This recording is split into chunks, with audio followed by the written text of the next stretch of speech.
Chetam, the story of Adana and Nana. The morning sun bathed the village of Mberi in a golden glow, casting long shadows as villagers went about their daily routines.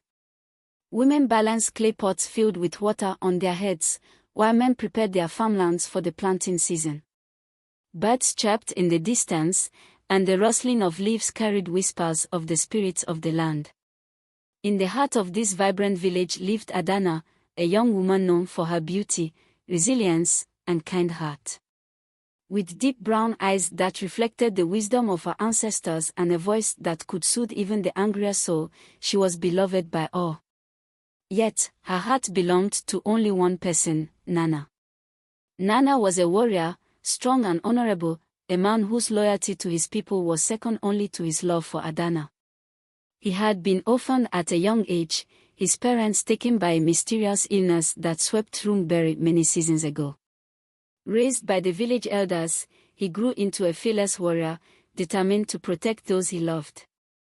Their love had blossomed in childhood, an unbreakable bond forged through shared laughter, whispered secrets beneath the moonlight, and stolen moments by the river where Adana washed clothes while Nana carved wooden figurines for her. They were inseparable, their hearts beating as one, promising each other a future filled with happiness. But love in Mberi was never simple. Adana was the daughter of Enz Izugo, one of the most powerful and feared men in the village. A man whose influence extended beyond Mberi, his wealth built on years of careful alliances and strategic decisions. He had plans for his daughter, and they did not include a marriage to a mere warrior. "You are my greatest treasure, Adana," Enz Izugo told her one evening as they sat in the grand hut adorned with rare. Beyond the borders of Mberi lay Ogeni, a kingdom ruled by the ruthless King Jaidiofo. Ogeni and Mberi had long existed in fragile peace, a truce held together by the threads of diplomacy and fear. But beneath the surface, tension simmered, ready to erupt at the slightest provocation. Adana's father, Enz Izugo, was no mere villager, he was a man of power, a trusted advisor to the Council of Elders. He had grand visions for his daughter, plans that involved a union with Prince Obis of Ogeni. Such a marriage would solidify an alliance, ensuring the safety of Mberi while expanding Izugo's influence. When Adana learned of her father's plans, her heart sank. "You must understand, my child," her father told her, his voice stern yet laced with the unmistakable weight of duty. "This is for the good of our people." "For the good of our people," Adana echoed bitterly, tears brimming in her eyes. "But what of my happiness?" Her pleas fell on deaf ears. The wedding preparations had begun, and soon, messengers were sent to Ogeni to confirm the agreement. But Nana was not one to let fate decide his love's future.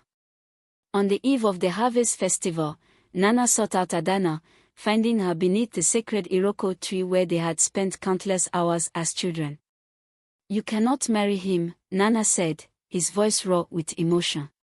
Tears slid down Adana's face as she reached for him, her fingers tracing the lines of his palm as if committing them to memory. "I have no choice, Nana," she whispered. "My father has sealed my fate." "Then we must rewrite it," he declared, his grip tightening around hers.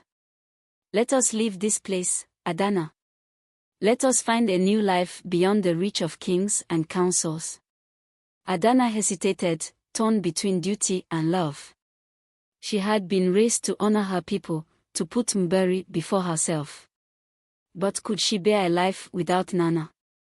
Her silence was all the answer he needed. "I will fight for you," Nana vowed. "Even if it costs me my..." Word of their meeting reached Enz Izugo through Adana's closest friend, Masoma, whose heart harbored a secret love for Nana. Blinded by jealousy and desperate to keep him from Adana, she betrayed them, revealing their secret rendezvous to the elders. That night, Nana was seized by the warriors of Mberi, bound in chains like a common criminal. He was dragged before the council, where Enz Izugo looked upon him with cold fury. "You dare defy me?" Izugo spat. "I dare to love your daughter," Nana answered defiantly. The punishment was swift, banishment from Mberi, never to return on pain of death. Adana wept, but she was powerless. Her father's word was law, and to defy it was to risk everything. But fate had other plans. With the help of her younger brother, Ikemba, Adana devised a plan to free Nana before his exile at dawn. Under the cover of darkness, she slipped into the warriors' quarters, where Nana was held captive.